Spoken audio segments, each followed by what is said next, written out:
Turismo 7. We are in the Gran Turismo GT World GT Series, whatever it's called. It doesn't matter. I'm just gonna send out some notifications and then we can get started.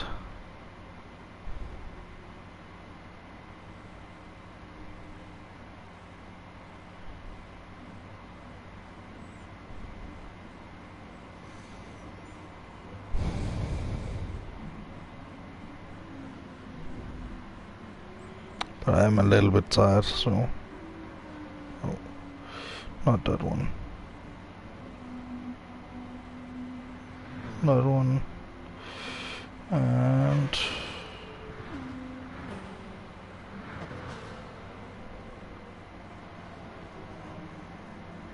this one.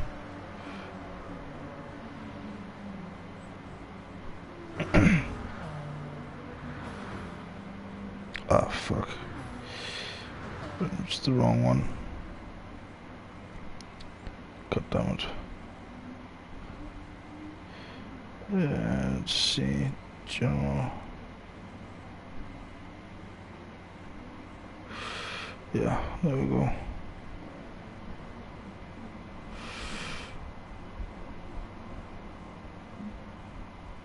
Oh, wait. Did I just... I don't know, fuck it. I think I sent out the notification twice on each, apparently. I don't know. But we're on the intermediates and we're hoping for a little bit of rain.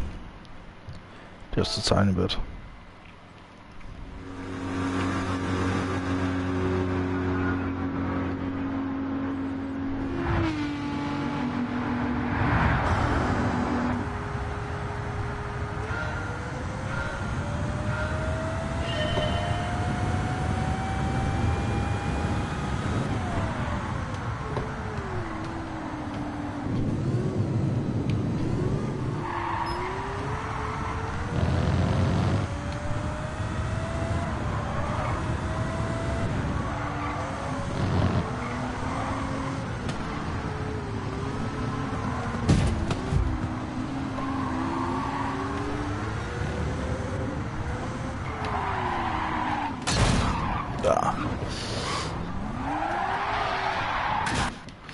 Retry.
Most important thing is to keep off the curves.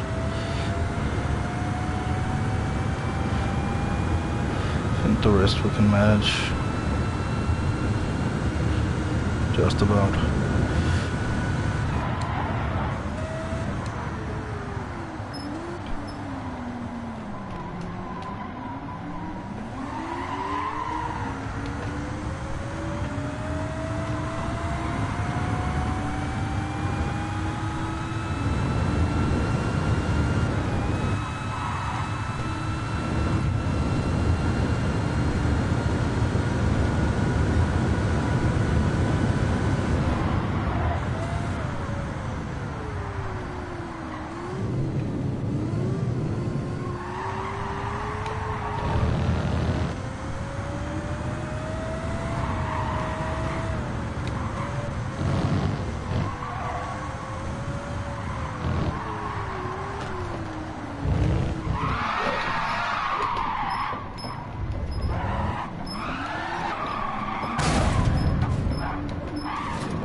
Fuck it.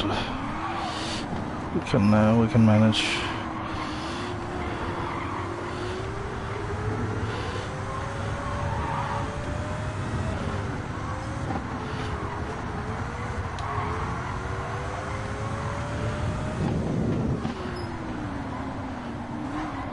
We don't need a first place necessarily, we just need a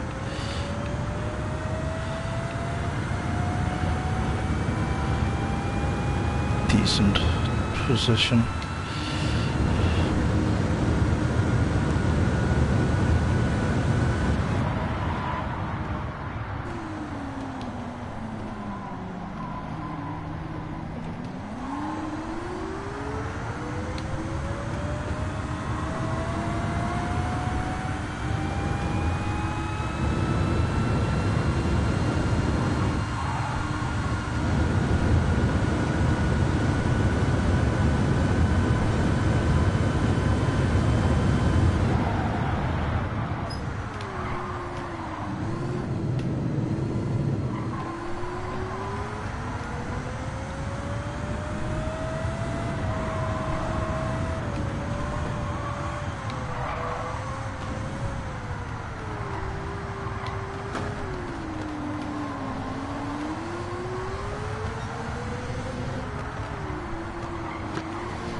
Come on.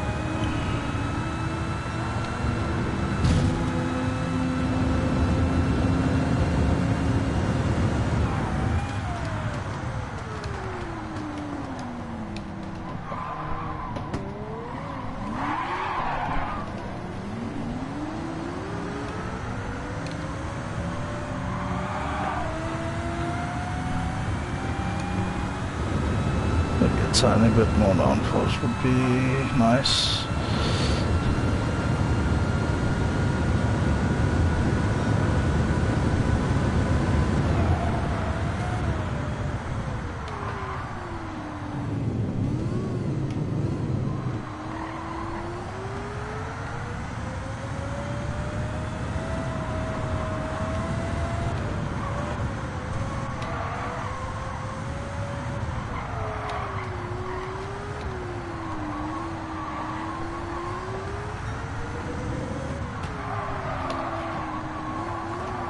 Come on.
There's a good chunk of position right there.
We can do this.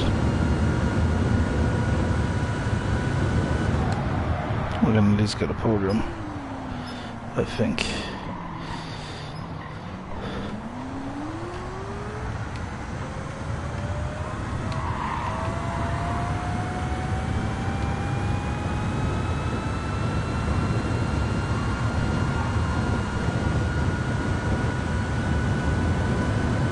Here comes the rotary.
Come on.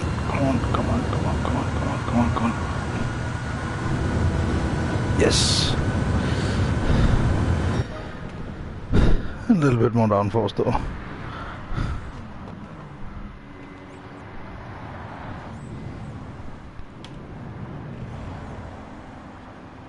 We don't need all that top speed.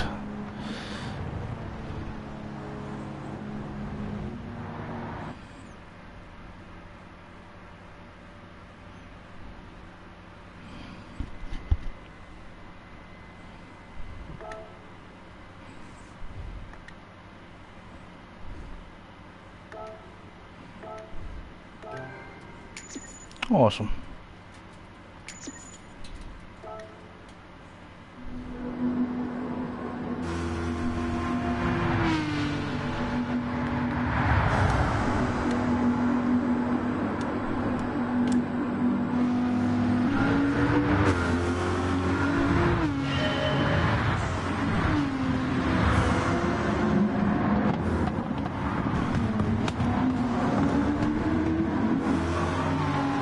Let's go to the next race. Do something about the downforce.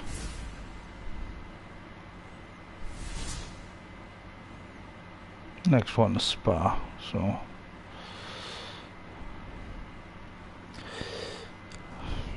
we definitely need downforce there as well.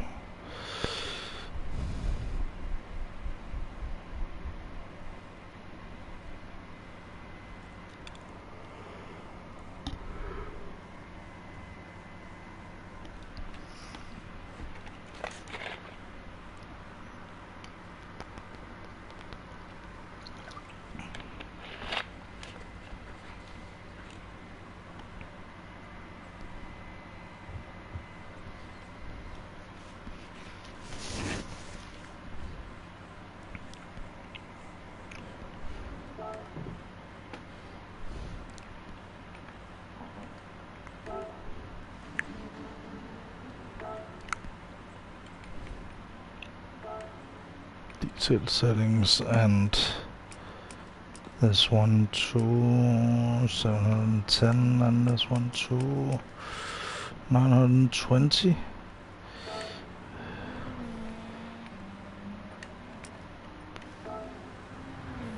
Nope.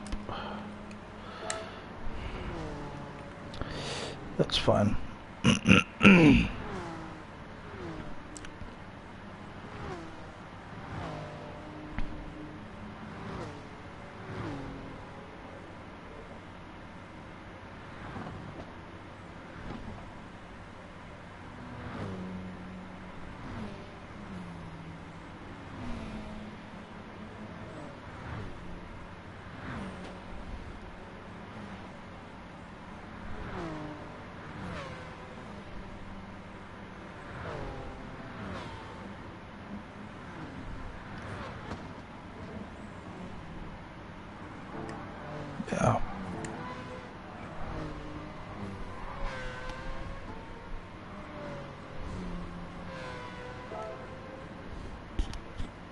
the intermediates are gonna be good here because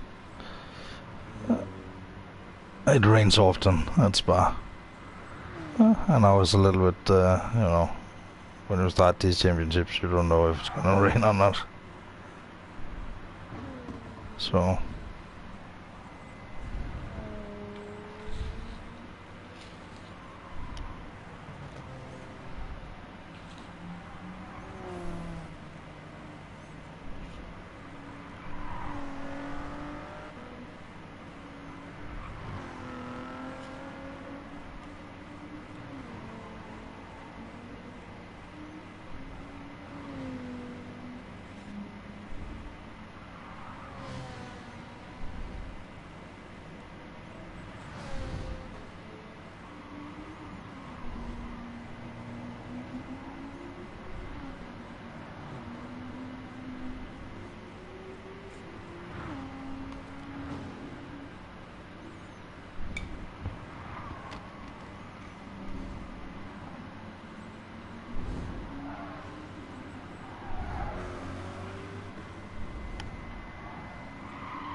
I really like that Pilsnor livery. Except for the blue and yellow. Swedish. Ooh.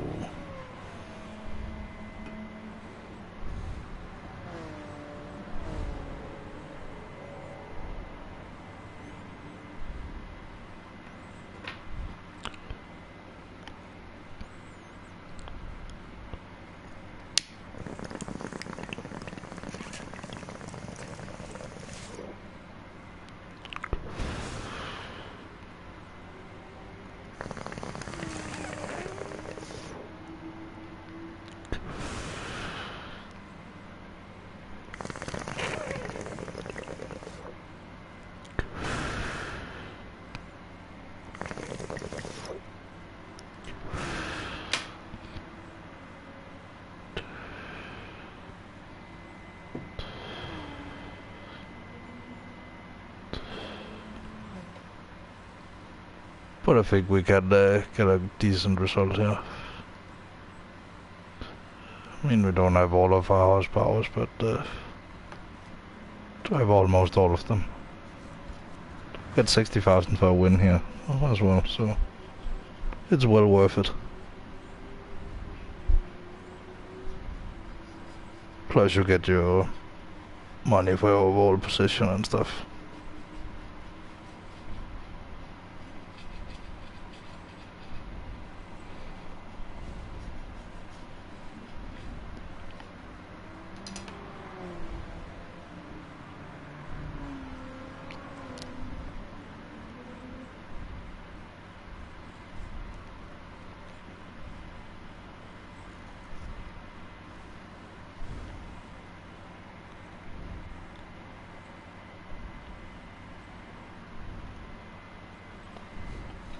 But we just need a top 3, but I mean, if we can do it better, then why not?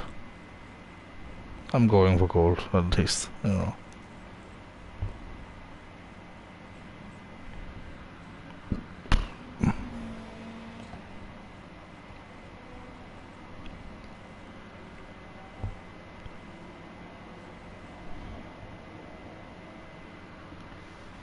But I think this setup with the intermediates are very good. Also, I don't have as much downforce in the front as I had before. It was really holding me back.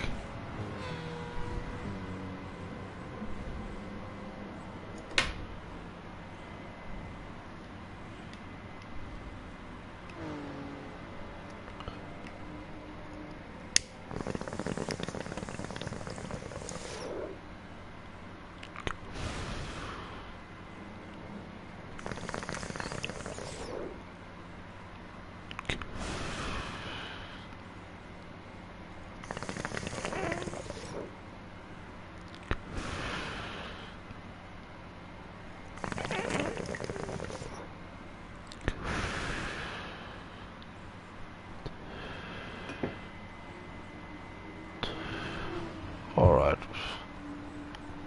Let's take these suckers down.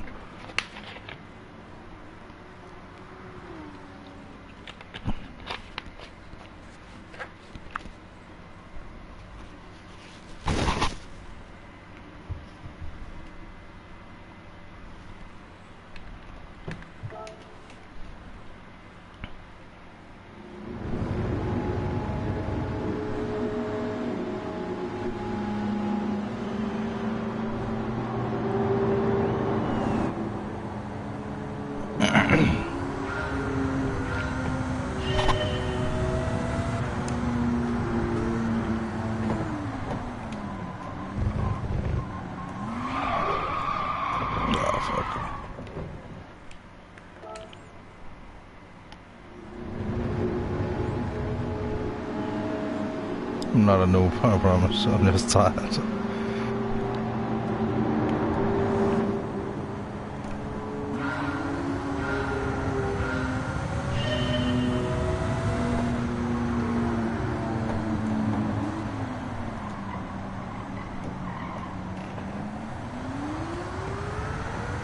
That's better.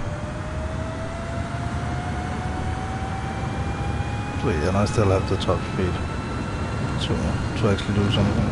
Shit.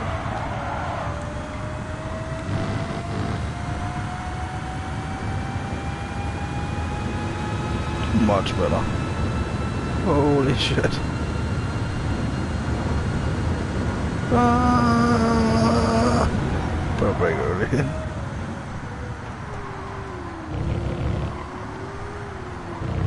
And I'm on the intermediates, mind you.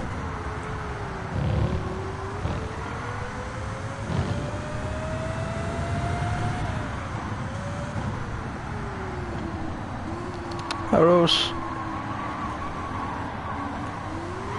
Good to see you.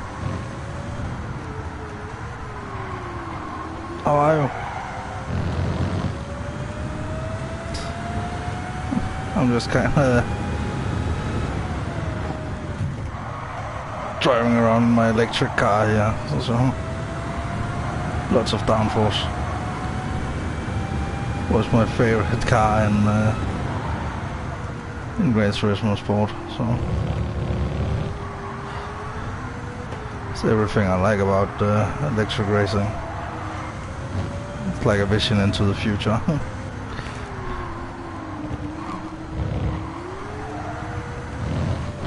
Doing good? Good to see. Oh shit. Good thing I watched Cars. So I know that sometimes you have to turn left to turn right.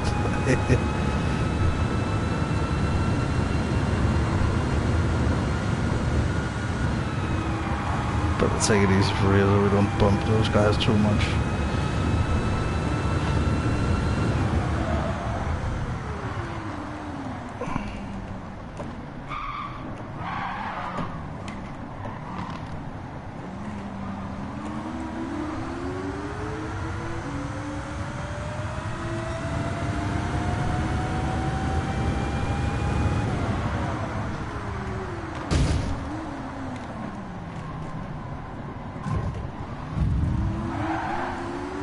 One second.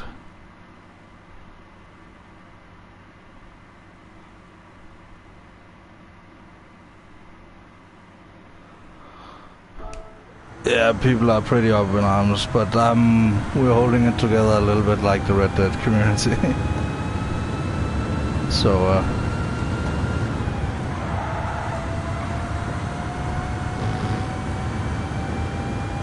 I'm gonna keep playing it because you know, you're not gonna get anything better on PlayStation, that's for sure.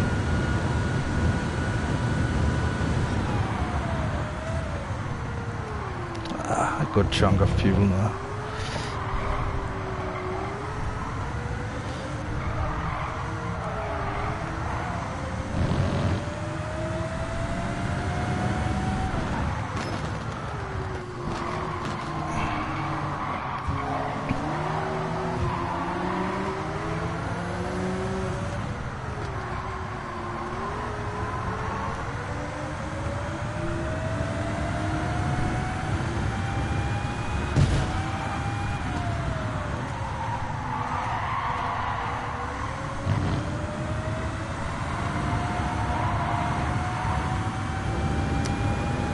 I'm just gonna read it after. Just 1 second.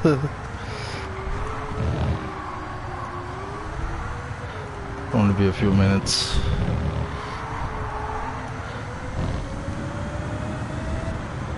At least I can read it on the street. It's pretty long.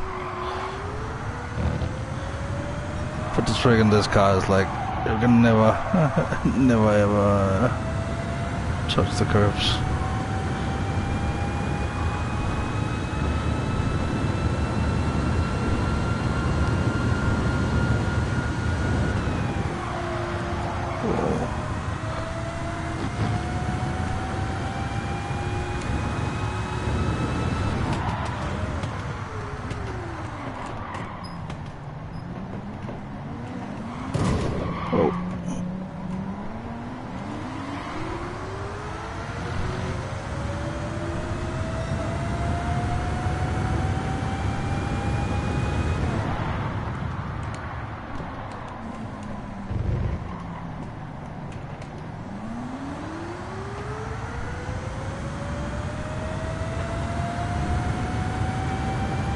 Packed together pretty tightly in the group up front.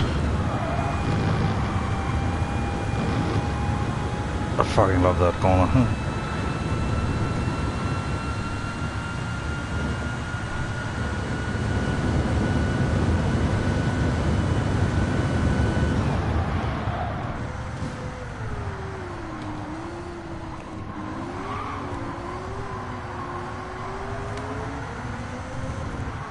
Much more balanced.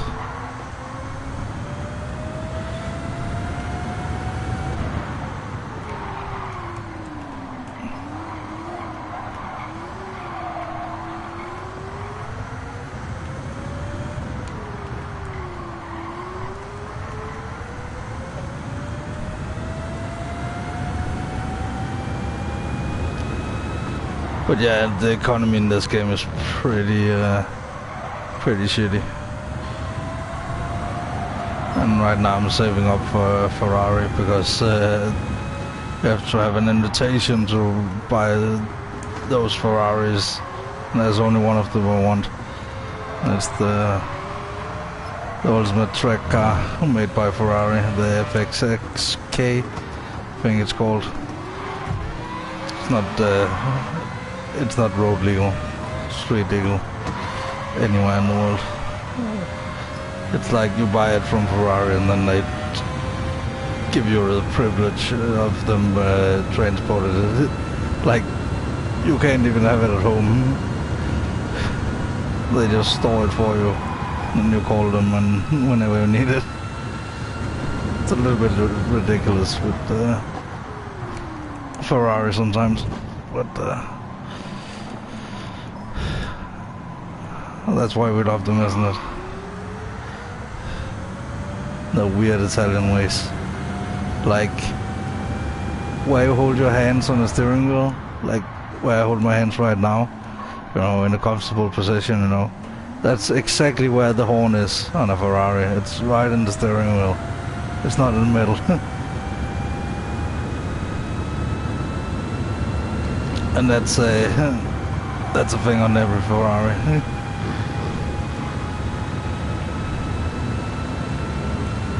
Ta-da!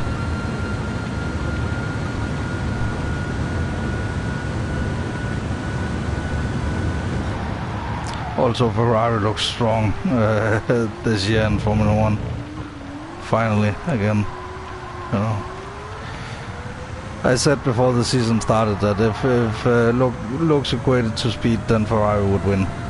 And I predicted Leclerc winning the first race with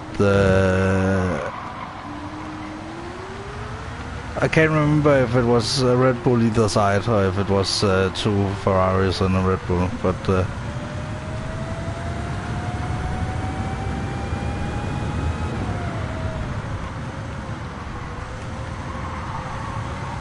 Italian driving is much like American driving, I would imagine. Except in Italy they just, you know, the turn signal is the horn. It's like they press the horn and then they turn. Of course, they're not all like that, but jeez. I've seen a lot of bad driving in my days, but most of it has been in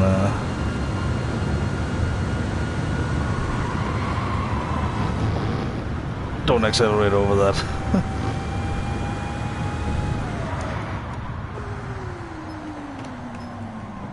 But I can teach you all how to counter steer on things. Don't worry. It's super easy.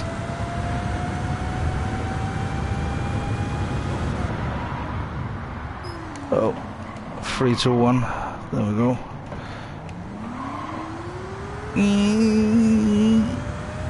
What do you think of my electric car, by the way? I have a feeling that a lot of people click off because I use it. I have a passion for electric racing. It's on everything is coming up Millhouse when it comes to motorsports for me, but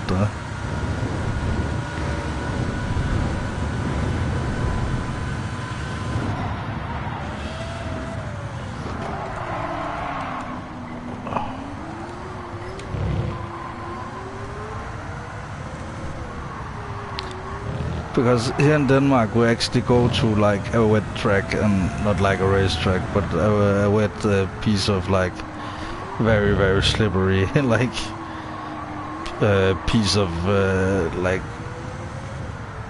it's pretty much just a layer of plastic you drive on, and then they make that as wet as possible, and then you learn to make some maneuvers and stuff. And you learn to make some maneuvers in the dry as well. And then you can be so surprised that you just have no grip at all.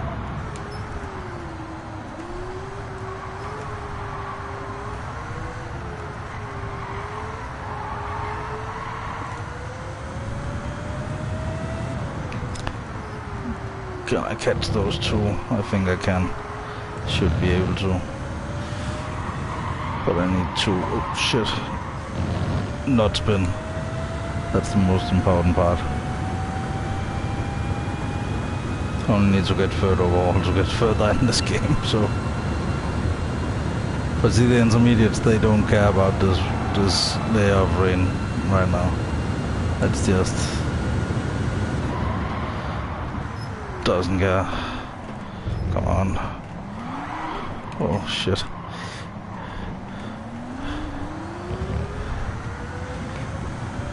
So luckily it's the guy from before who was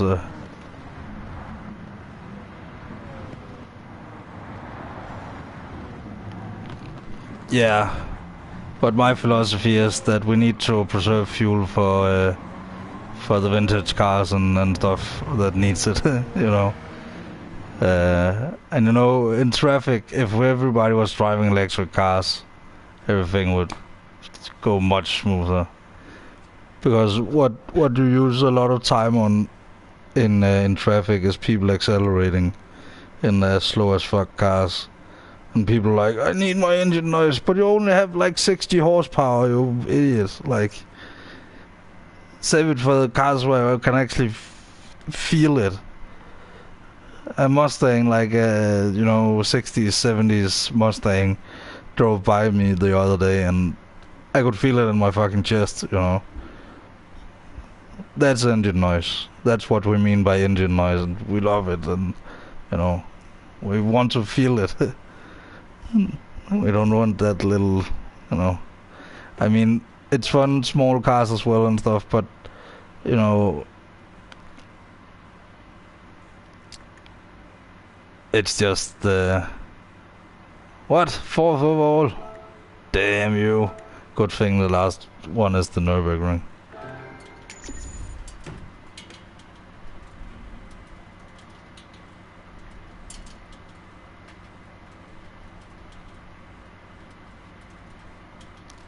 Yeah, it is a good game. I think it's a good game. Like, it fills in everything that I need to learn. I think, particularly learning about setups and driving in the rain.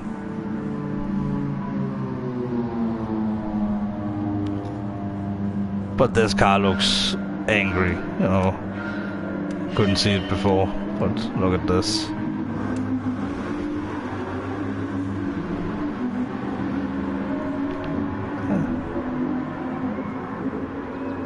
Yeah, exactly. Gotta keep scoring those points. Exactly. But right now, I think I have the world record in fuel consumption.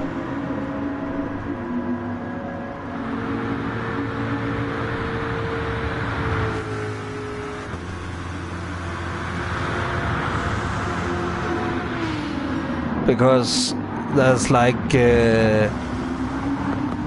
I mean, there's companies that actually take out the engine and then I can't remember. I think it's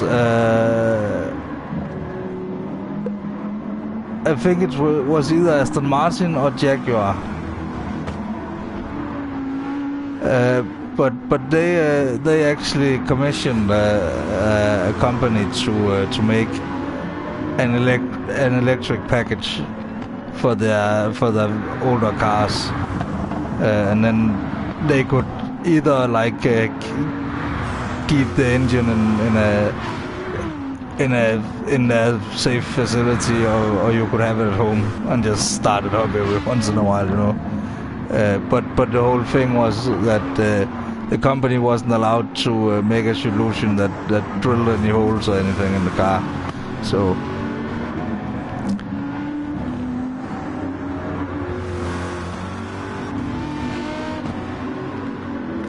but the next one is gonna be exciting.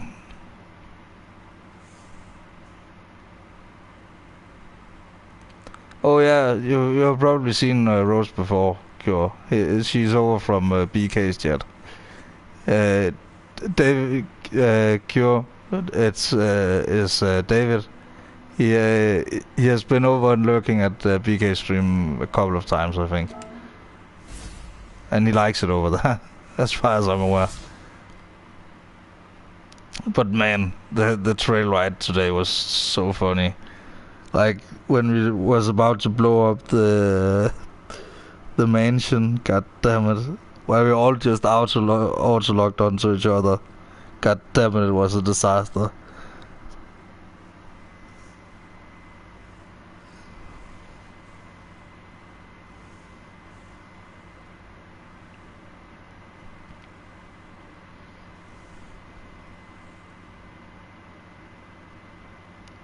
No, I didn't get to play my uke, but they had music in the background of the game and stuff, so it's like time and place, you know. But man, I really felt like we had like I really had a moment like when we went down that road there, like all together, man. That feeling, nothing can beat that and not that. Yeah, you should definitely rewatch it, especially where we go down to the Braithwaite Manor. That was so funny. Yeah, it went by quicker than I thought it would as well. I thought it would go on like all night. But we had fun.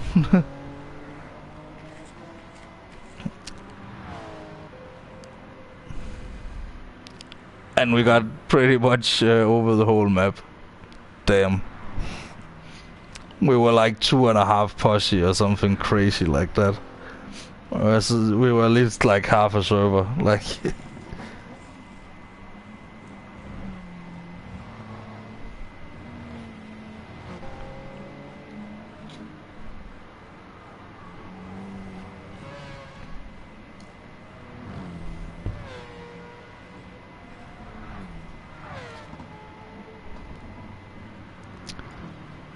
But one thing I'm really excited about in this game is that I can race this Audi against everything else.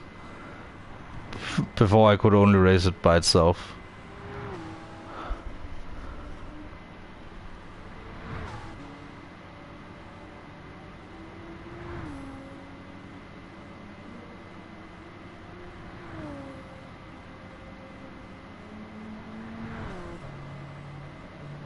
I tried to follow along. Nice. It was a nice little road, like like you like for people who hadn't played story, I think it didn't hit as hard. But when you had played story, damn, a lot of the places where I just went by, you know, and and and it sounds kind of crazy to say, but we're kind of like the modern Vandalin gang, you know. We're just much bigger. But it's like, you know, we have a good community, and some of us go a little bit more as we please than others, you know.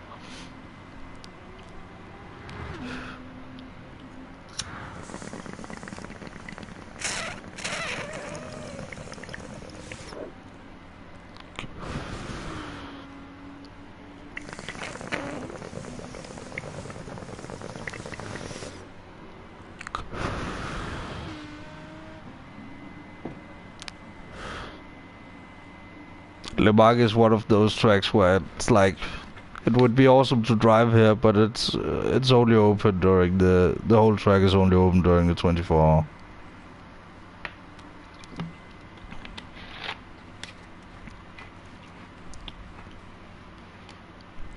Yeah, I have to replay story as well, like soon.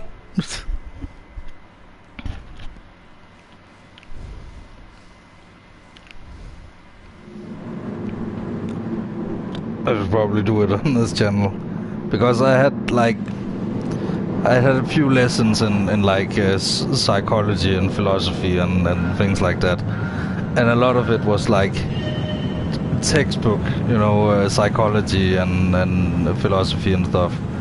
And I really had a moment. Oh shit! Really had a moment after the whole Brave, like not today, but after in the game in the single player, when they were like celebrating that they got Jack back and all that. And Micah just sat down by the campfire and came with his winners and losers speech. I don't think a lot of people got. I think probably a lot of people got it because everybody was like, "I'm gonna stay here for as long as possible." But I rushed it a little bit too much at the end. I think didn't too much. I didn't do too much of the side stuff. So.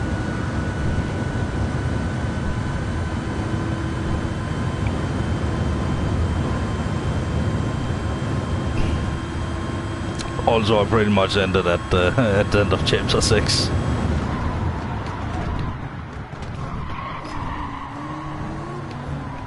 The end of chapter 6 was like the end of the game for me.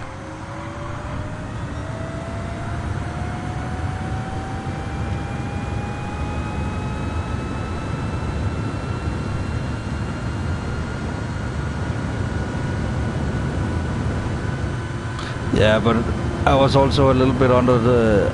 I don't know if I felt like I was under time pressure or whatever. But like... I wanted to be done by, you know, when online released was one of the things. And one of the other things was like, I felt like at the end it was so intense that you just had to go back to camp now, you know. Although I did catch a legendary fish as some of the last things as Arthur. Spoiler alert, sorry. But it's literally in the title, so... I mean... I guess we could have guessed it, you know. But now at least it's not gonna be a surprise in the third one. Why I still think we're going to play as either Mac or Davey. You know, the two guys who died right in the start. Of you don't even really see Davey because he's dead. You know, he's dead in the wagon in the start of the game. And then Mac is the guy that hunted down and was shot by the Pinkertons. So my prediction is for Red Dead Redemption 3, and I stand by my words because I think it's a pretty good one. Because we haven't seen in game, we haven't seen as a character, we haven't seen the actual ferry heist, you know, where it all went down, and it would make sense to end it off there, you know. Then you would know it would end with the bank heist, maybe.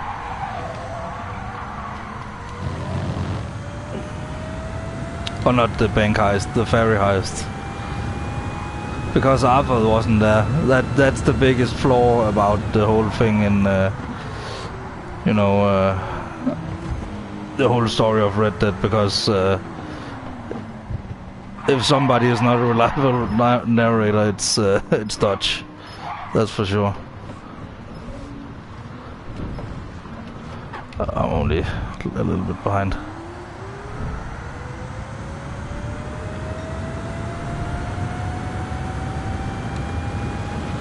Someone mentioned that Mac wasn't actually killed. I think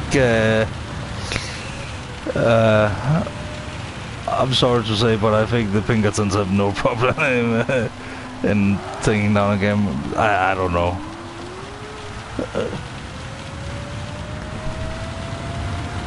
Maybe it was something he said just to rile him up, you know.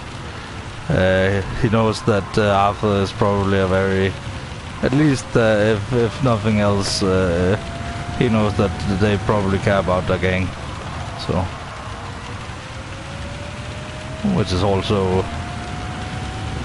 but it's like there's so much stuff, you know. And especially after it's like 100% confirmed after the Cayo Perico that it's the same universe, GTA and Red Dead. Both because of some book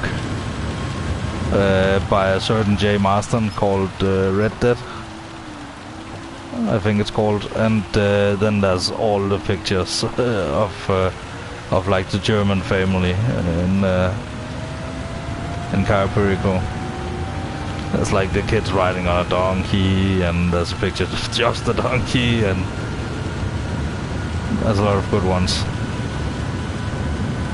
I'm close to aquaplaning here, but I don't really care. Just brake early, get around this mess. See, there's 3 up there. That means I just need to get past these guys. Doesn't hurt to look ahead, you know. But here top speed is really, really king, you know.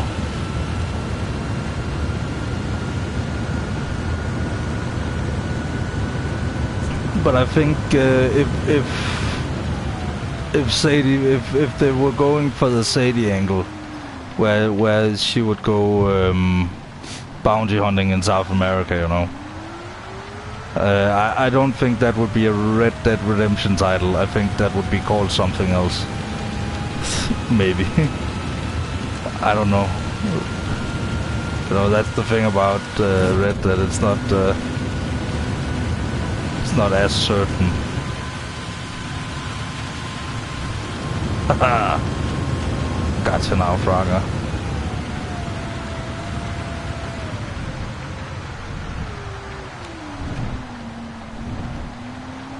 This is literally like driving an LMP1 car in the rain. Like, oh shit, I'm running out of traction budget.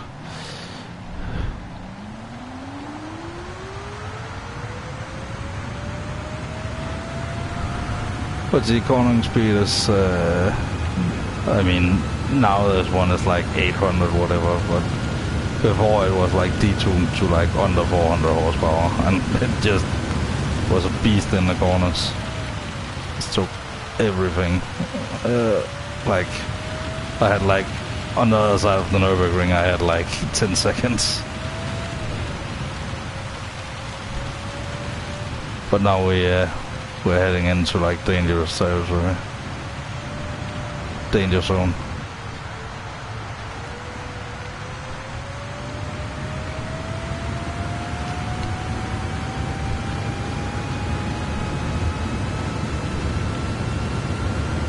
But at least I have... Oh, shit. Don't break that hard.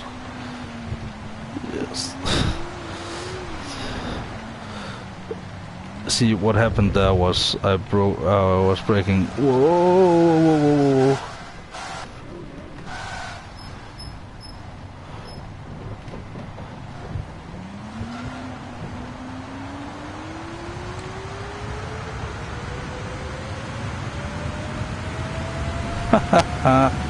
But yeah, they're all going in now because of the tires, so my intermediates are okay. They're not good. They're not good at all, but hopefully we can... Where's the weather radar? It's right there. It's drying up, it looks like. They're not even out of the pits yet. And I can just... frag us out of the pits. They're all out of the pits. We need to be very careful here.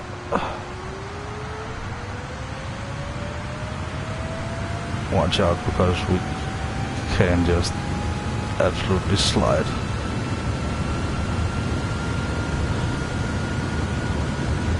We are very close to our aquaplaning. Aquaplaning is at the second line there, so I'm on intermediates, so I think the other guys went for the full wets. And it's very important to brake early, because if you just keep on braking, you just keep on going forward, and that's not good. But I'm 30 seconds ahead, so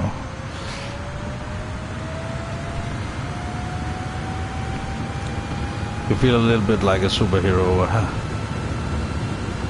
when you go in the rain like this, gotta say. But it gets easier over time, much easier.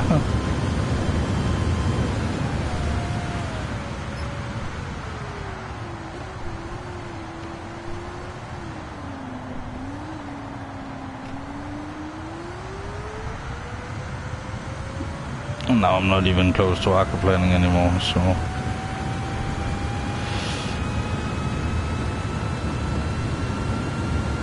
just clear skies.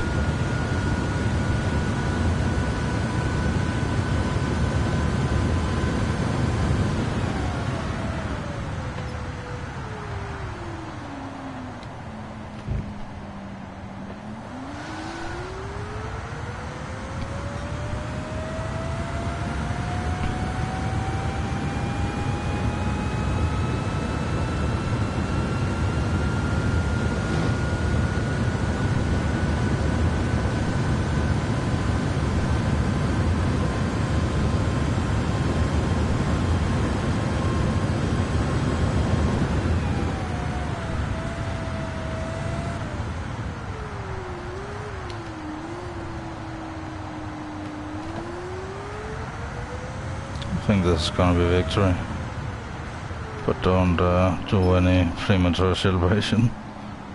That would be not so good.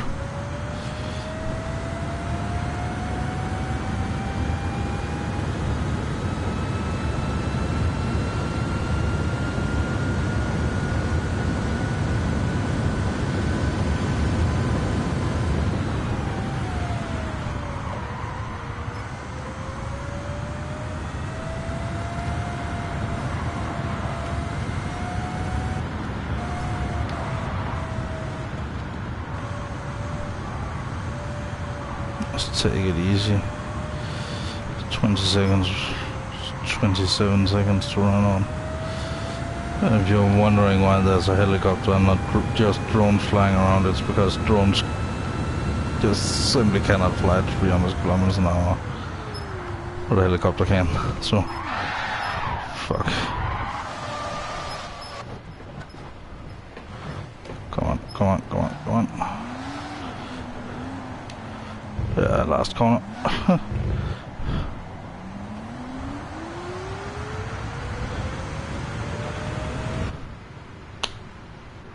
Did it?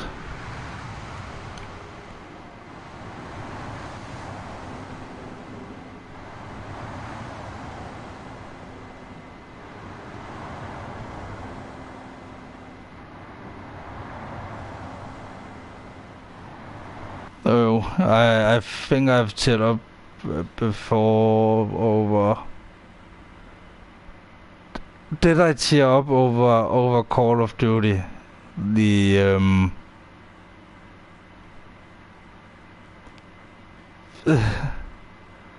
but like it's funny that you should mention music and video games, because I went to school, boarding school, with a girl who had a older brother who studied music in the university.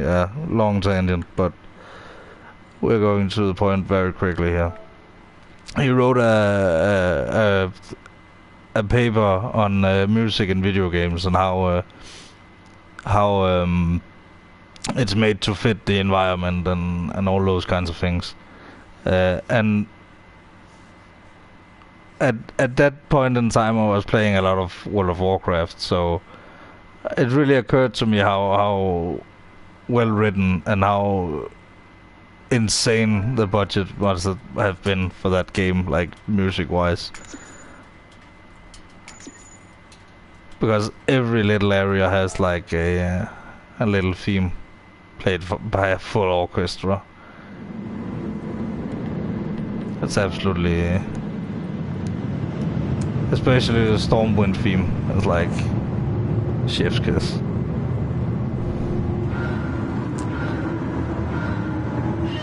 But I've also fiddled around a lot with like music over videos and stuff.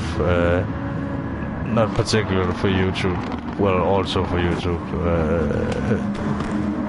Way back when YouTube barely was a thing, you know. But you know, you can really set the mood of like, for example, someone walking from point A to point B. You know, can completely change the mood by it. But especially notice background music in reality television. It's so dumb and obvious. It's like, now we're sad, so now the piano music is going. Now we're inspirational, so now the inspiration music is going. You know, it's all those kinds of things. And it's just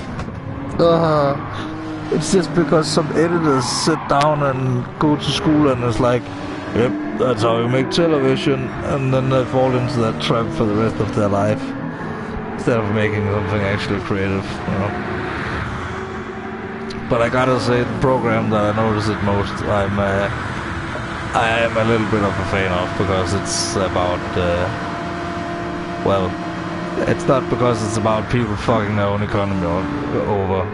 Well, also because of that, but mostly because they actually help those people, you know, getting out of debt, you know, not by giving them money, but by giving them a little reality check. That's part of the thing, you know. That's part of the program. But like,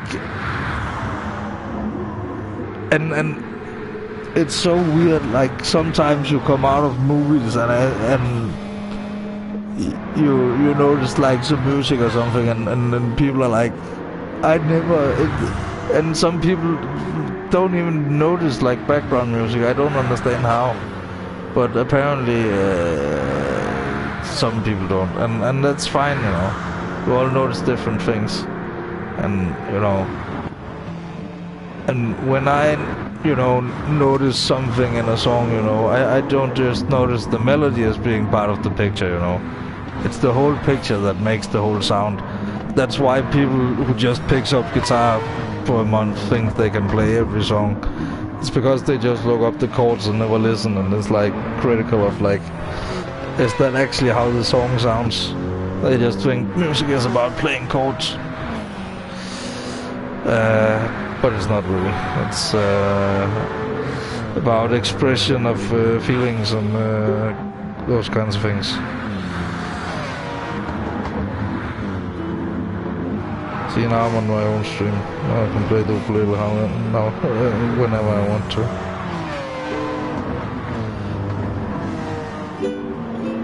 I don't know if you can hear it. I might have to turn down this. Doesn't matter.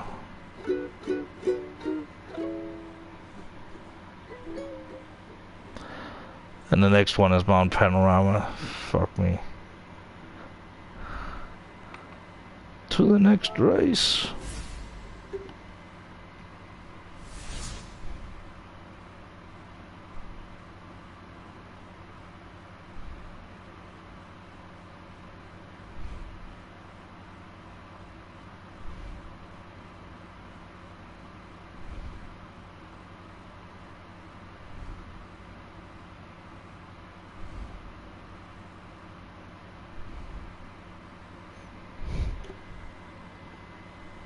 So everyone was leaving during the out, like the.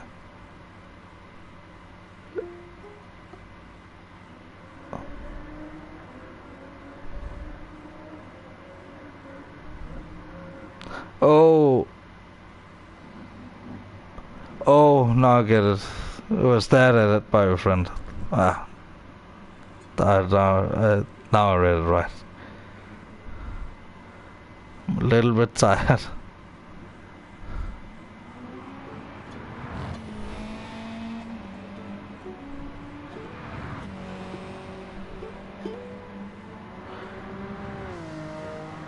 But man,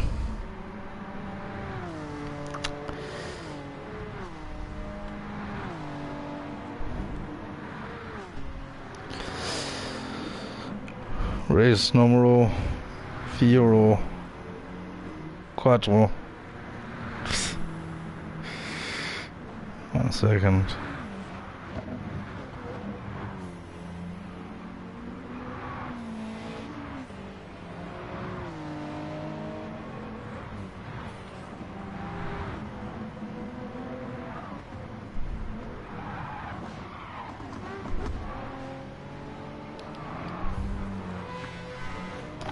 So what kind of movies do you like, Rose?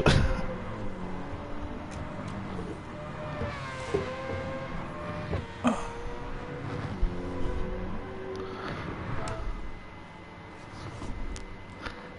think we should turn off the downforce a little bit here.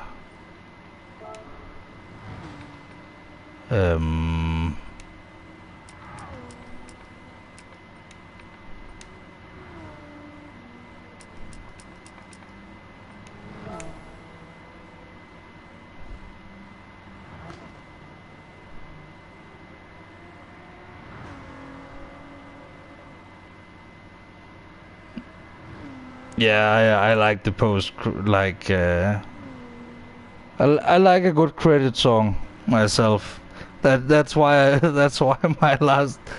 my final episode of like my finale of the big heist in GTA, it got absolutely.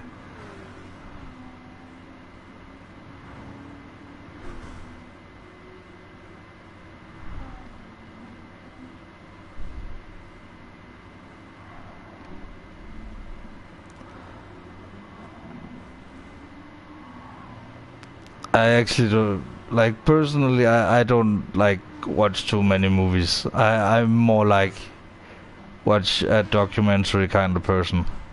I don't know why. Or Futuro, like one of those cartoon series like Bob's Burgers or Futurama or something. And it's not like I'm a purist about The Simpsons or anything, where it's like it has to be the old one, but. The new South Park is just different. The new Simpsons is completely tone deaf, like completely. I would refer to season 31, episode 1. I'm pretty sure. It's the worst episode of The Simpsons I have ever seen. I never heard anybody talk about it. I'm so outraged that I might make a video about it. It's one of those things, And don't look up this situation if you haven't heard about it, because it's not a pleasant situation to look into. But like the whole episode pretty much. But the whole episode pretty much mirrors like a controversy that was on YouTube with a dad of 5. I'm just gonna say the name because it's Daddy05. And don't look it up if you don't want like strong trigger warning, like child abuse, straight up child abuse, and other things, where they would put like fake pranks up and blame the youngest kid on it, and and then The Simpsons comes along last season or something bullshit, and then it's like Homer and Bart is like, "Oh, you're getting famous on YouTube because you're fighting. People want to see you fight. Ooh, that's what you do on YouTube. People want to see, That's completely tone deaf.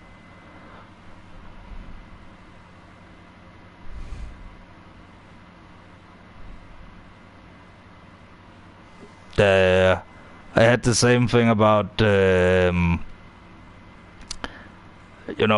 Unshaken, and that's the way it is. That's the way it is. I can still not hear. Like, and if you don't know the song, don't look it up, because that's the one you cry to.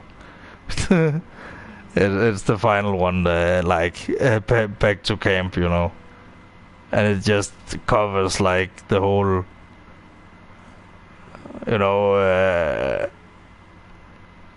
I have worked on musicals for quite a while, and in musicals, the whole idea is that the music takes over where when the words can't express whatever, and then some people are like criticizing Tarzan for not being a musical because he doesn't sing himself, but I mean, he grew up in a freaking jungle. He has these thoughts and these feelings, that are like, it's his feelings that are coming out, It's not, he doesn't speak English, So, also, by the way, I saw Tarzan set up as a musical because I had to see it when I saw that it was like,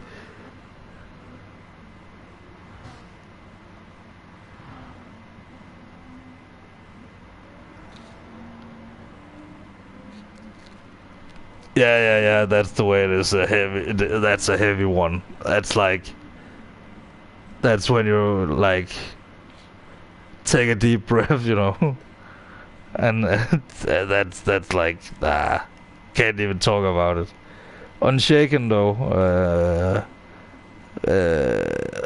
has helped me a lot. I don't know why, but it does,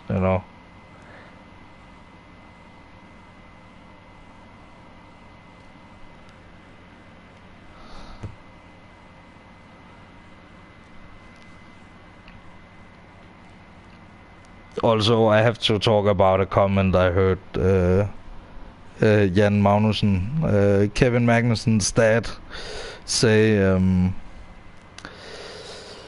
I was at a lecture with both, with the two of them. They had made a book together. It wasn't just two racing drivers sitting on a stage, because they have, as good as they are telling stories, I'm pretty sure they cannot put up a stage show like Just like I don't pretend like I can drive a Formula One car, you know. So they had like a guy, you know, holding the reins, you know, just asking a leading question here and there.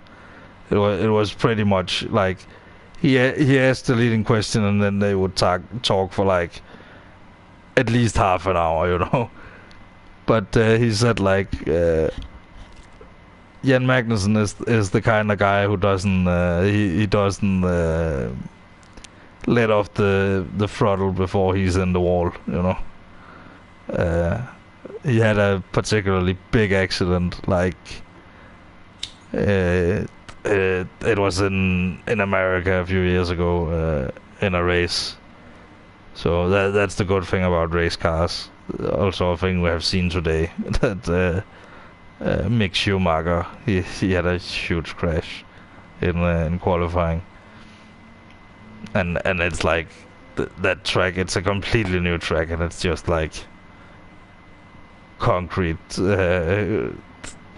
barriers like right next to the track. It's kind of unacceptable on a modern track. I mean, this one though, here you can't really move anything around. I will show you. This is Mount Panorama. You can see the panorama.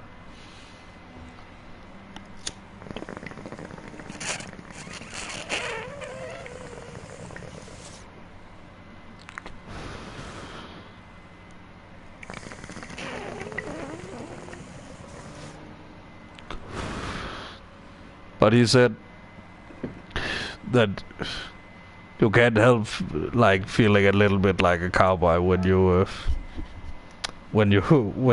step out of of your crashed race car and dust yourself off, you know. And it's like fine. All right. See you another time, Rose. Thank you for hanging out. Take care.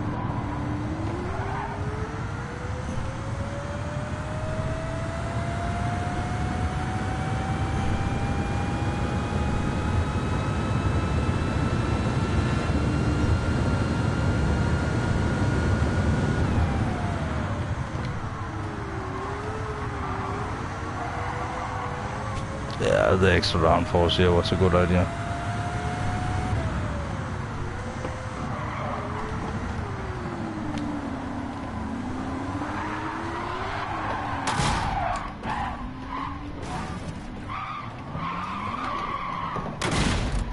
But you know what else would be a good idea? Just retrying that just for a second. I am on intermediates after all.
That's actually the exact same livery he crashed in.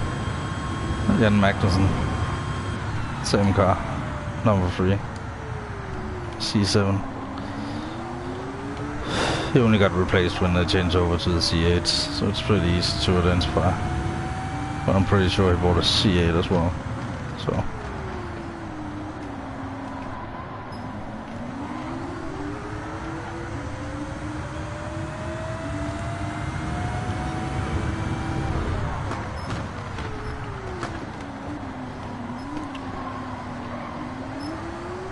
That's the good thing about motorsports. There's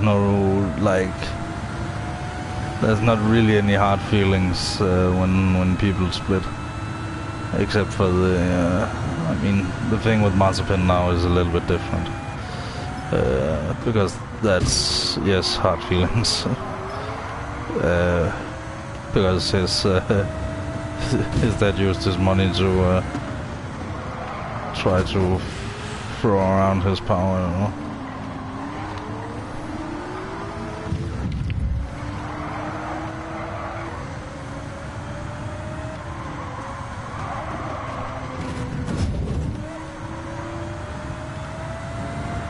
But like, generally, it's no hard feelings, even between like rivals and stuff.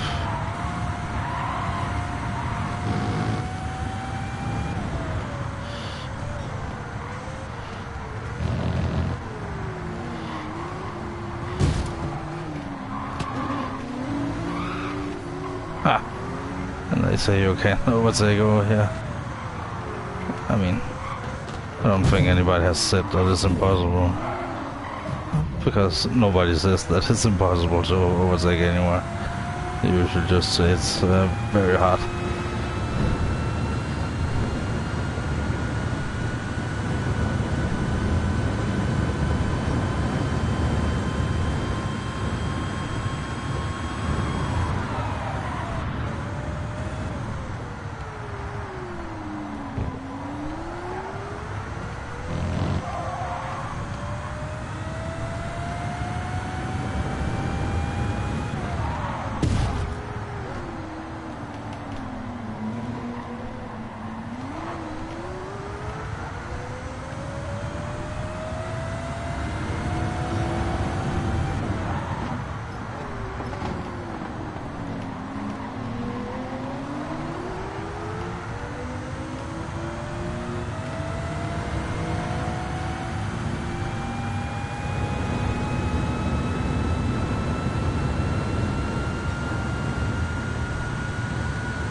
This is actually not as bad in the dark as I thought it would be. They race at night, so they don't do it 24-hour, but they do a 12-hour, and that's in the dark as well, partially. Shit.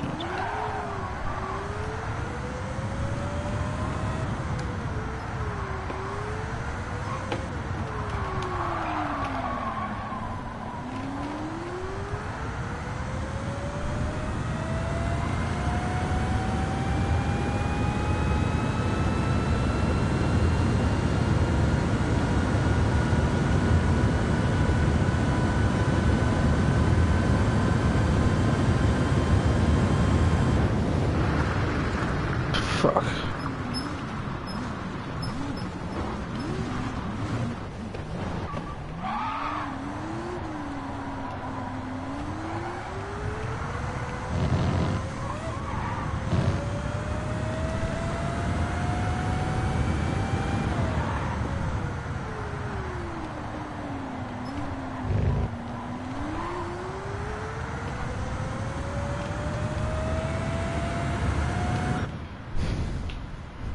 What can you do? What can you do? Well, I could have turned, but second, so not too bad. The last it's the Nürburgring, so.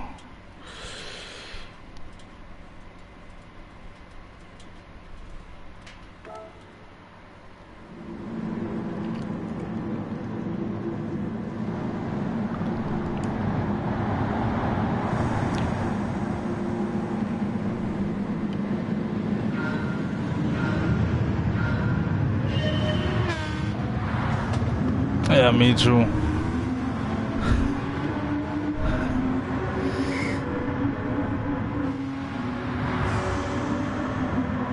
Nope. Not a single light. That was insane. Like, just...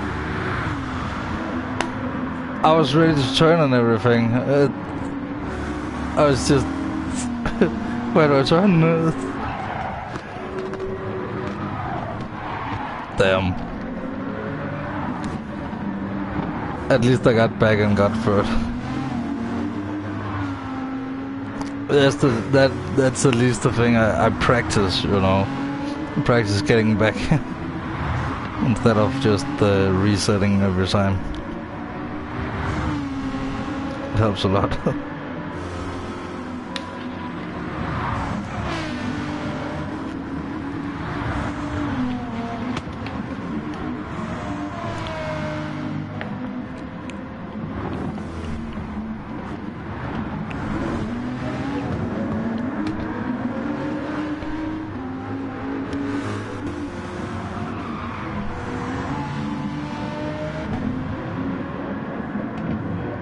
But we should do like a 1 hour or 2 hour race of the Nürburgring one day, and just have it like with full speed on, or like a good rhythm on the day and night cycle.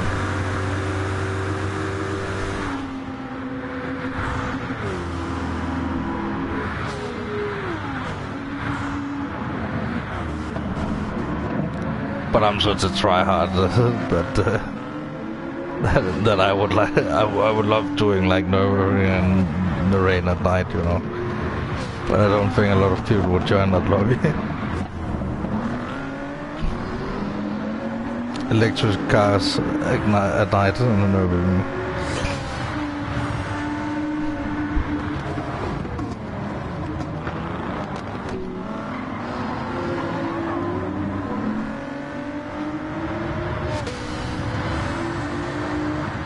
This thing is insanely fast.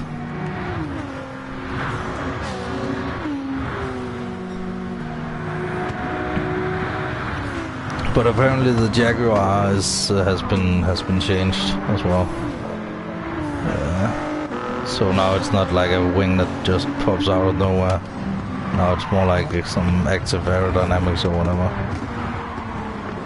But I do love this car. a lot, though. It has like a Group C kind of feel.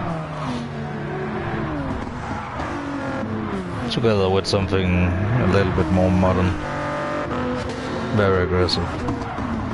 And much faster than any electric car out there. There is no electric car with that, like, there probably is, but there is no electric race car with that much horsepower. So...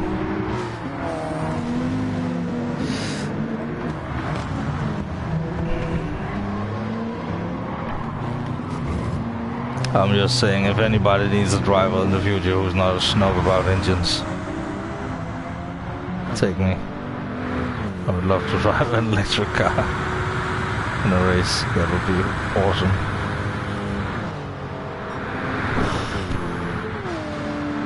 Well, I would need to go to rehab first, but we'd take it one step at a time.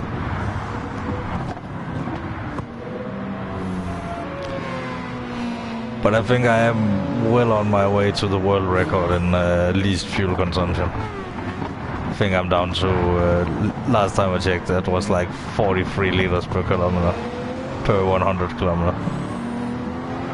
So, that's pretty good.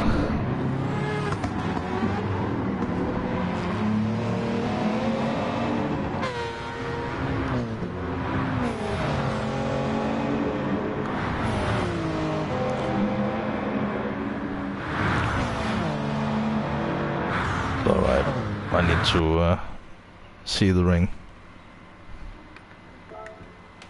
So now I'm second. So if I win this, I might be first. 2 laps. Yes. Yes. Don't really like 1 laps.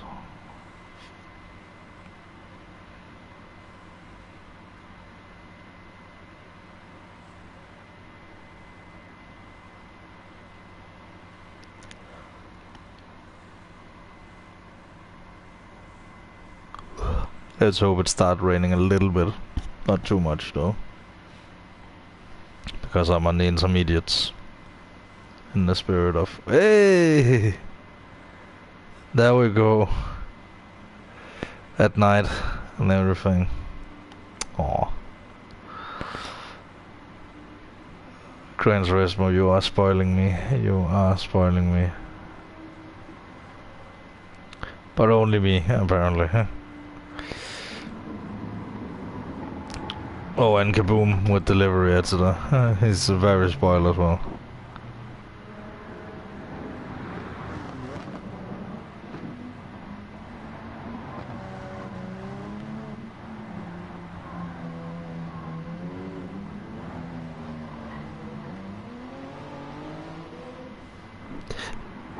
Yeah, I know. I only need 700 laps to go around the world, so... But the record I'm actually going for is the electric record on the Nürburgring, not having it online necessarily. I don't care if somebody beats it by a mile. I just want to beat the one set by the Volkswagen IDR on the Nürburgring. 6 minutes and 5 seconds. I'm down to like 7-11 in the dry on intermediates. So a minute on the Nürburgring is not much. You just need to have very, very little downforce. That's the key. But I do get to turn it all the way up then, though. Oh, and that's also detuned like crazy. But you know, I like to dream myself away to the Nürburgring. So, and Spa as well. Le Mans. All those kinds of places. But we all know who the true king of the ring is. It's Jimmy Broadbent at the moment, I think. he has like a whole playlist of different things he did, laps he has done of the Nürburgring and different kind of things. He did the Ben's motor carriage thing. It can barely go up a slight hill. So has less than 1 horsepower. Is it 2/3 of a horsepower it has? So it's a beast, straight beast. It's like almost running speed. So you really gotta hold on to your head. Like, shoo.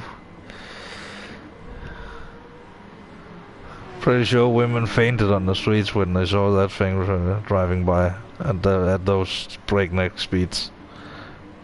Insane, man. Straight up insane. Oh, by the way, the world's first road trip was done by was it Carl Ben's wife? Can't remember. But it was done by a woman, and it's not an update to any like funny joke or anything. It's just like it's just weird that it. I guess maybe with the gender stereotypes that and you didn't have power steering and it was heavy to drive, but god damn it, my grandmother can still open like one of those like jars, no problem. She just with her hands, no problem. She's not one of those elderly grandmas in cartoons that needs help with that specific thing. It's more like me who wants to help her, and then she's like, let me take it.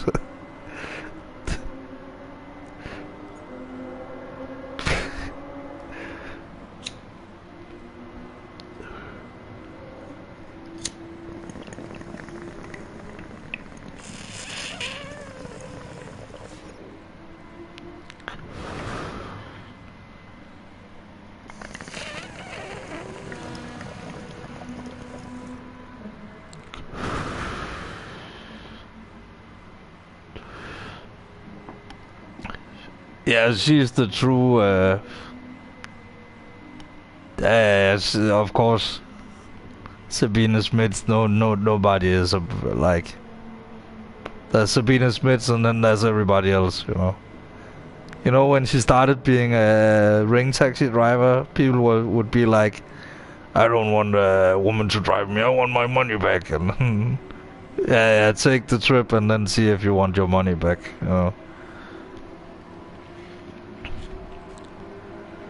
So,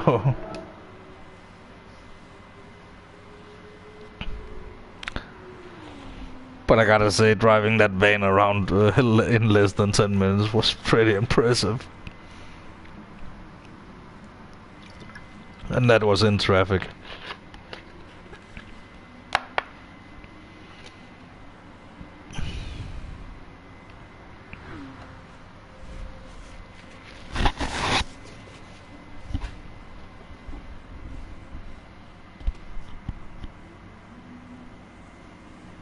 Yeah. We have a few Danish women on who drive some. Well, one of them used to. Well, she has driven all kinds of stuff. I don't know who she drives with now. It's Christina Nielsen. She has what is it? It's at least a podium on the Mans. So, and then there's Michelle Gatting, which also has at least a podium. So,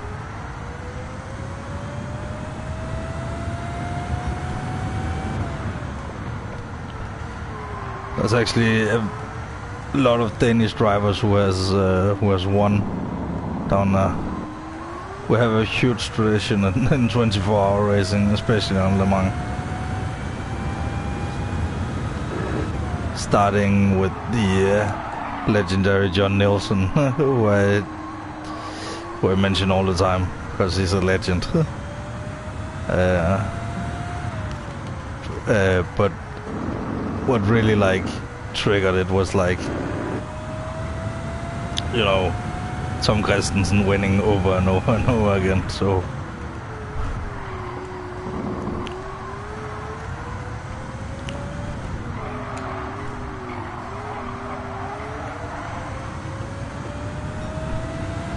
and he still has the record. So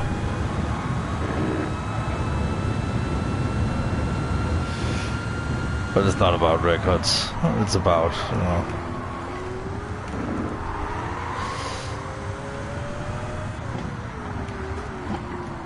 but he has retired pretty comfortably. Like, he's not completely retired, you know, like doing nothing. I think he actually still lives. He lives pretty close to where I live, in a small town, very not unlike my own. So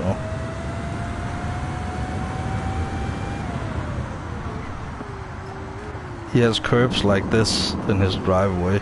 By the way, he has like a little, you know, left and right turn with some curbs on it. And then I had no idea he had this car before I saw this television program with like this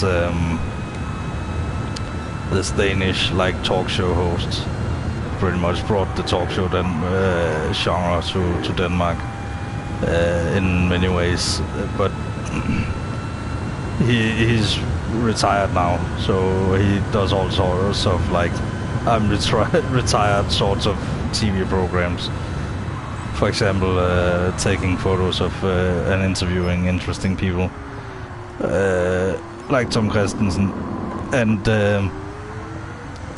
he showed some of his cars. You know, his garage is full of like trophies all over the place. Like, not all.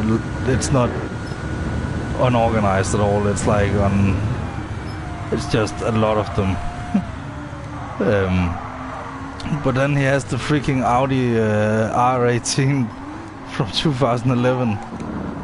Oh, I think it's 2012 he retired. So it's the 2000. It's either the 2011 or the 2012 one. It's identical to the 2011 one in this game, but I'm not sure about that. That is that one exactly. Might have been from the year after.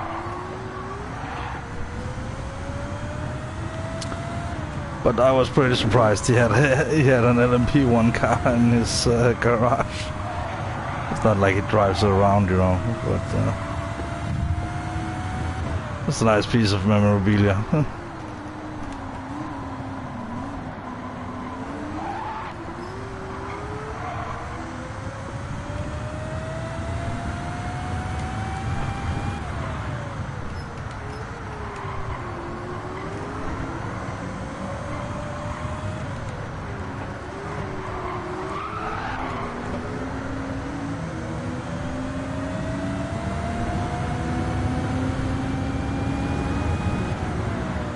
Is rolling in, holy shit.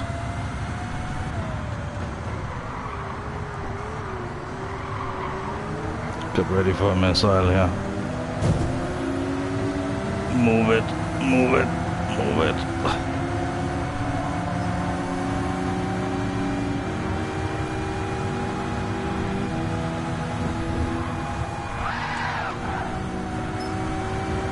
That was close. A little too close, maybe. Don't fall in on me. Thank you.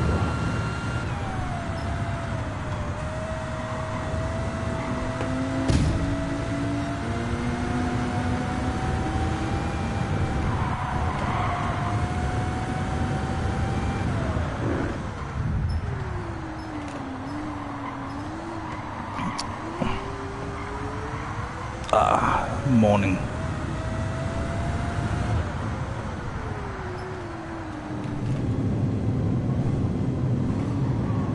Love this carousel. So good.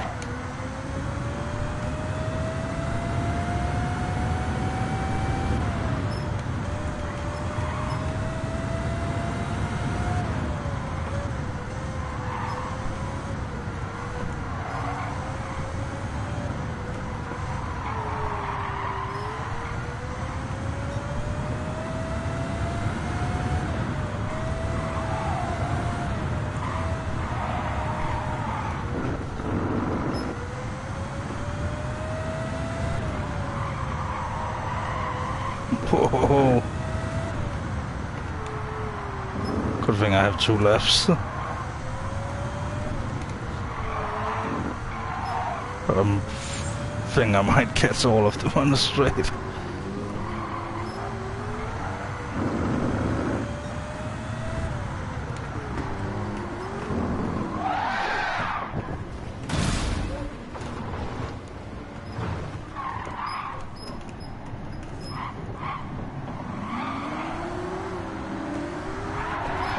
What the fuck?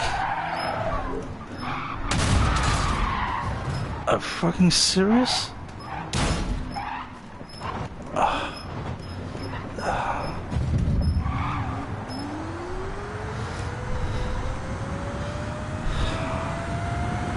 God damn it.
Alright.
Fuck. Retry. Oh yeah, by the way, You have probably heard about this channel by now, David, because I mention it all the time. Even though I haven't watched a single video because I'm a lazy fuck. You know, motorsport women. If you are interested about women in motorsport. I feel like I'm fairly okay informed, but it's not like you don't hear a lot, you know. So, and it is quite a sausage fest. Not that there's anything wrong in that, and that is like that you should, you know, give women like, you know, treat like being a woman as a handicap or anything, but you know, when it's like an area where it's like a lot of men and only men and blah blah blah, then maybe, you know, because even though there is like casual motorsport fans like me and David, I mean, we're not casual motorsports fans, we are very passionate, but we don't get angry in our passion, you know. We don't let the moment get away with us, you know. We still need to be able to look each other in the eyes, you know. Well, not that I ever look David in the eyes because I haven't seen him ever, but you know what I mean. It's like, you know, not like there's motorsports hooligans, and if there's, they should be banned from all events, you know.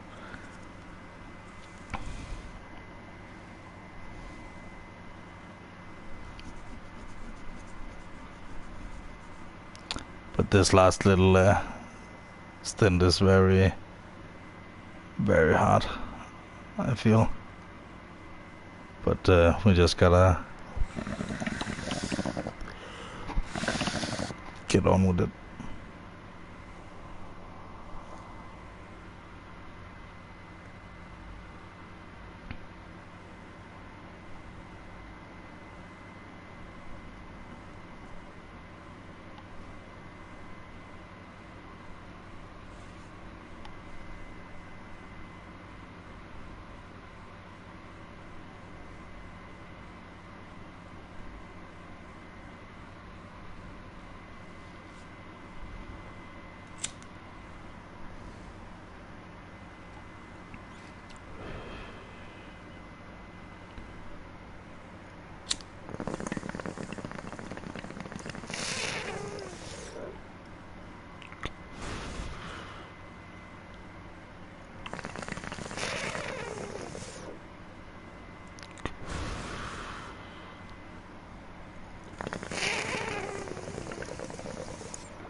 What the fuck?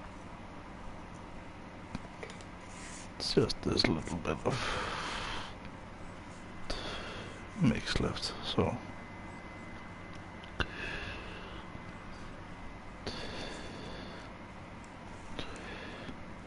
I need another one after that, you know, miserable performance. Not to drown my sorrows or anything, but to... Holy fuck.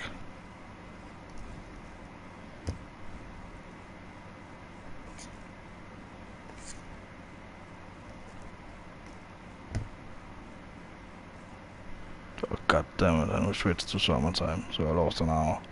Great.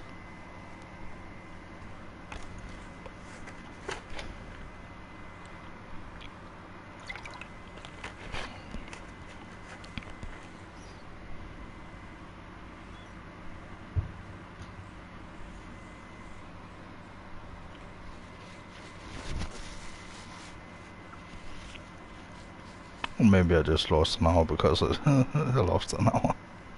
You know, it happens.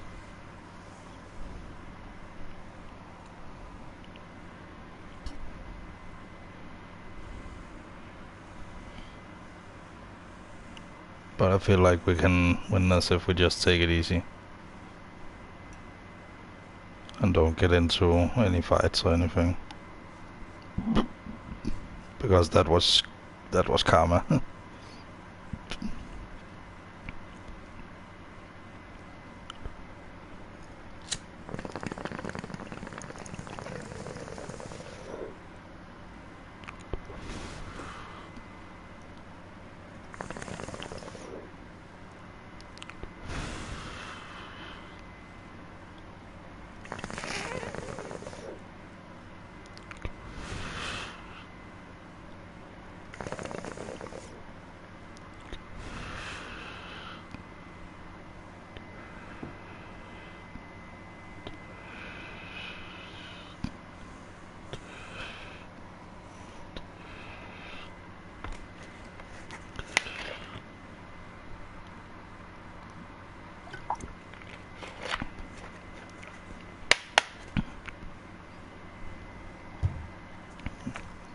Alright.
Lost a little time, but it's okay.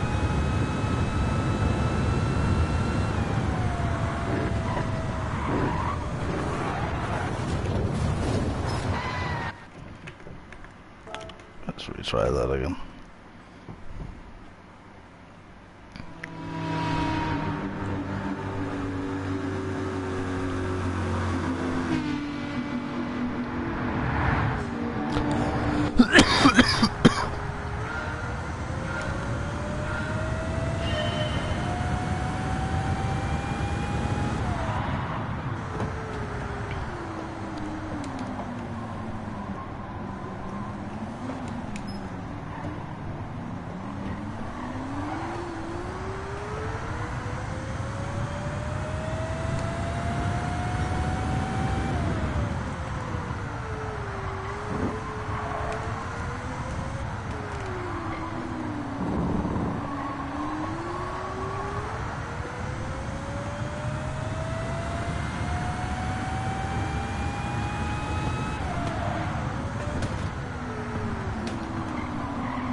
Sorry.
I have a feeling if we don't fuck this up, we can win this race and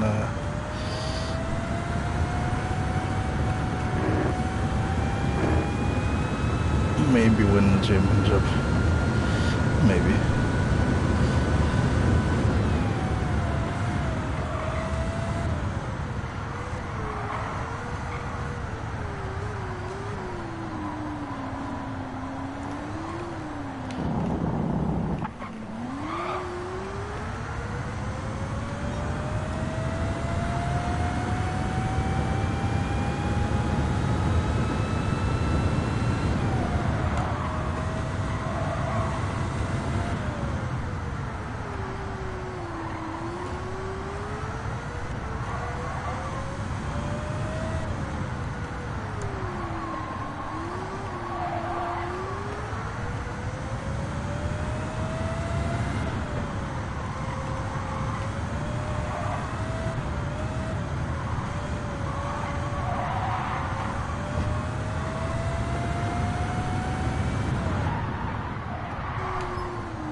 it's gonna be enough.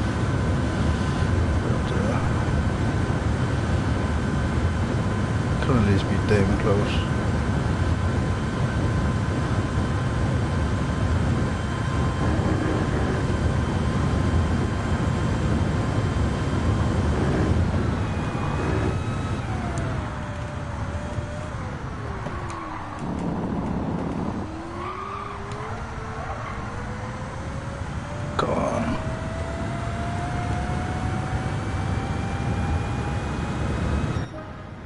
At least it's a third. And we can always come back and get some better points with the better setup. Shoo.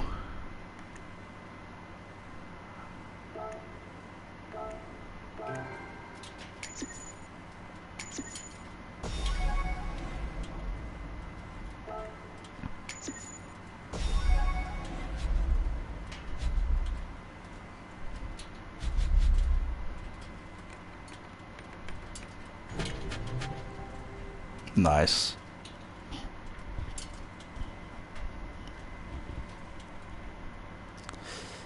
think that's the best of them. The Shura.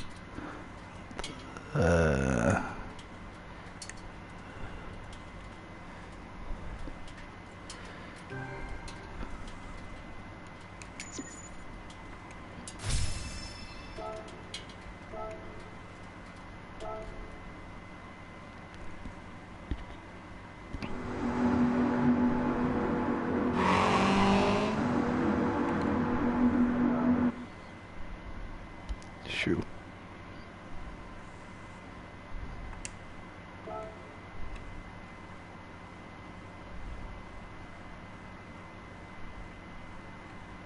But let's go look at the cars and see what they would actually cost. Because I have a feeling it's gonna be a lot.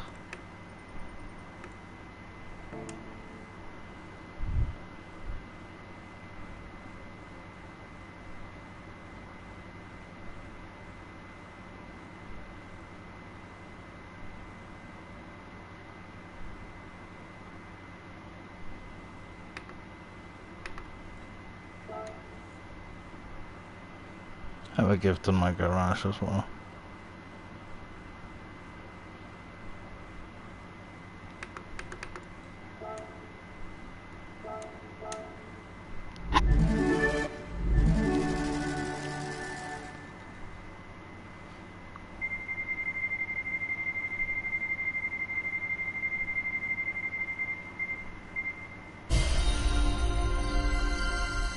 Wow, 2,000 credits. 5,000.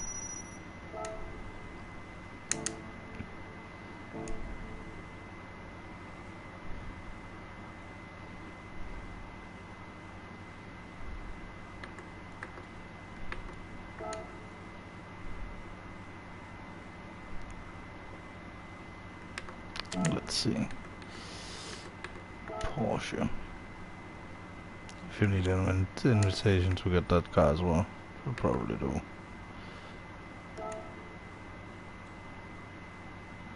Yeah, I need an invitation to get this one as well.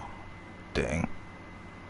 2.3, and the other one was a Lambo Aventador. Probably need the invite as well for that one. It's this one. Good thing we didn't get that one then. Only 500,000. I don't need yeah, you don't need the invitation anyway.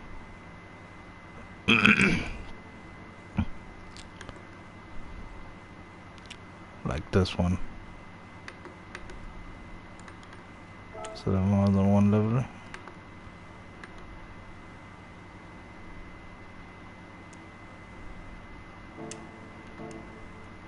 And the Pagani I already had an invite for.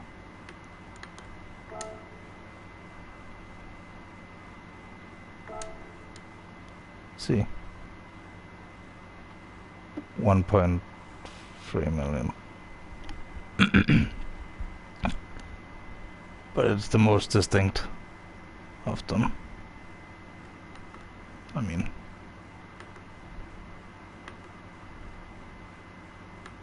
I actually kind of like that one better.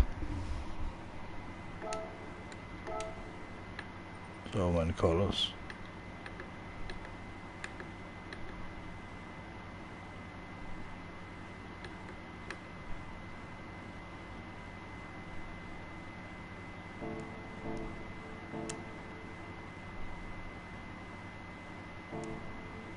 But now I don't need to think about that invitation anymore.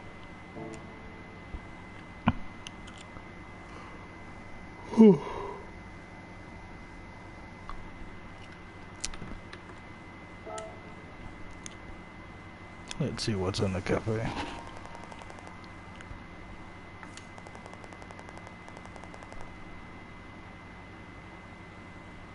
What?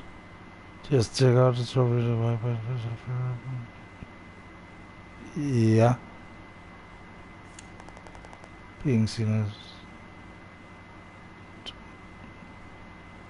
Okay. Let's check it. So, I unlocked the ending.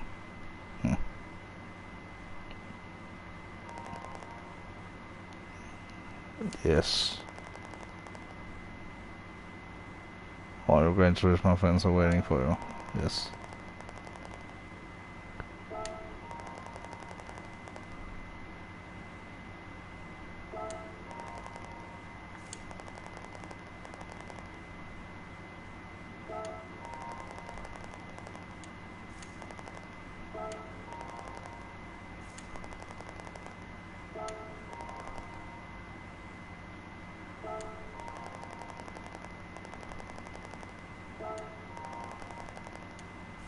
Yeah, we get it. We get it. We get it.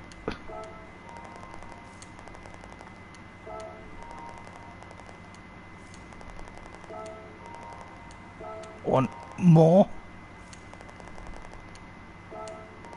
One. God. Jesus.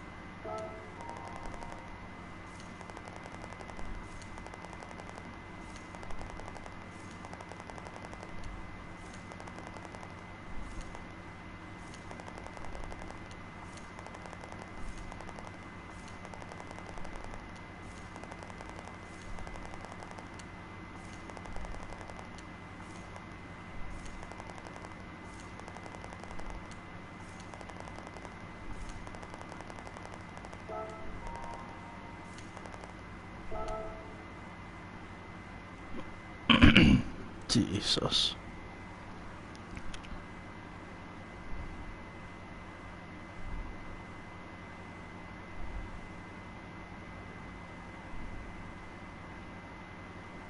That was so much text. Yay. Cutscenes.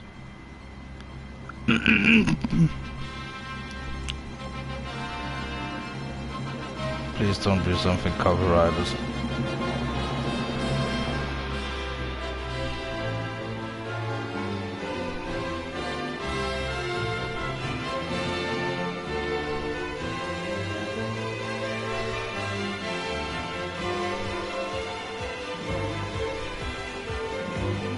Sounds like it's copyrighted.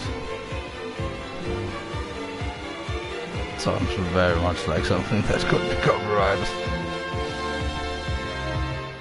Probably because of the fucking drum in the background.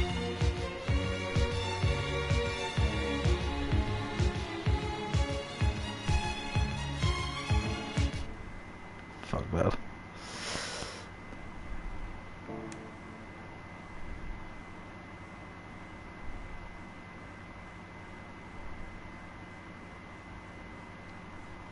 Let's see what's in that roulette ticket.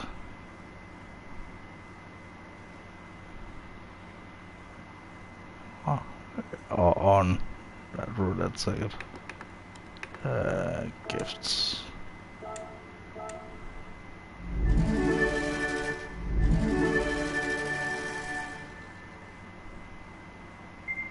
Oh, tomahawk. Give me a tomahawk. Yes!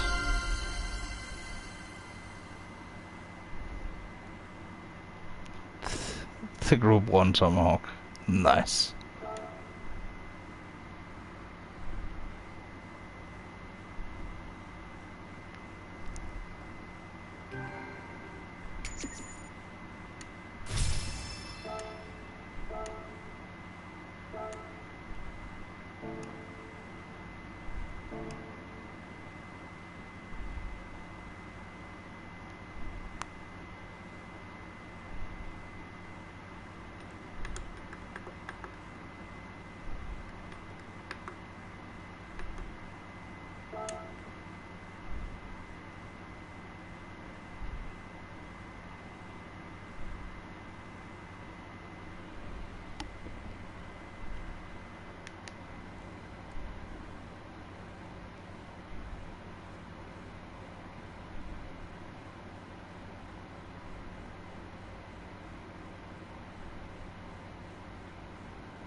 So now we are at how many of the trophies? 37%. Not bad at all.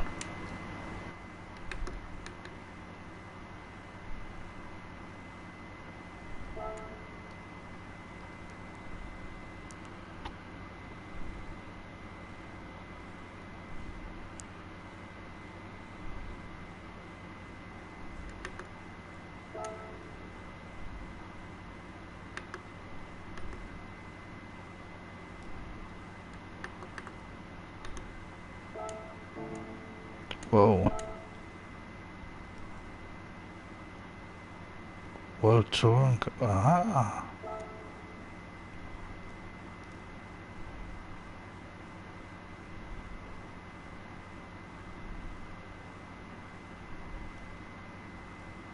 Hmm.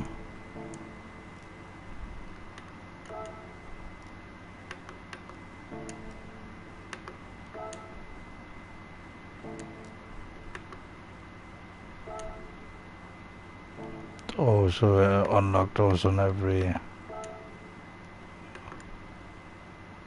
Oh, there's one on 4, 700 there as well.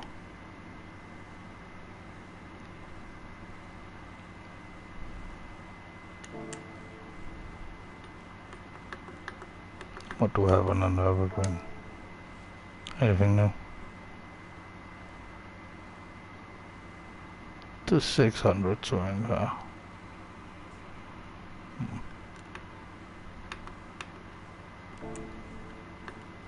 Spec.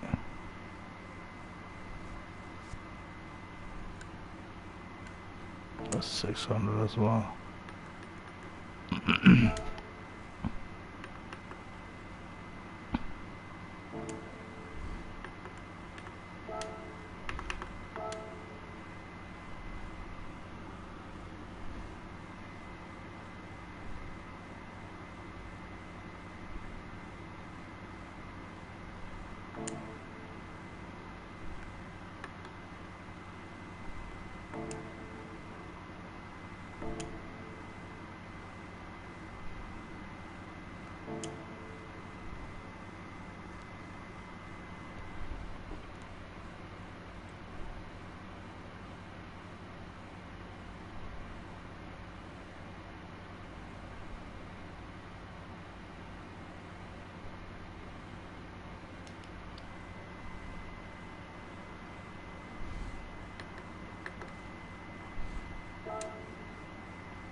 Let's see if there's submissions.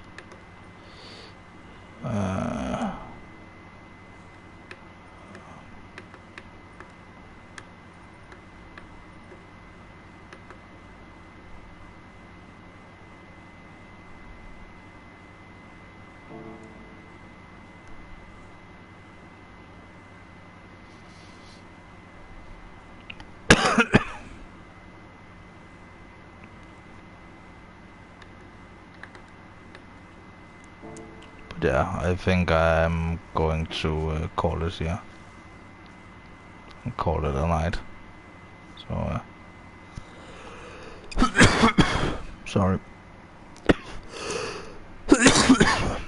Yeah, I'm super tired. So,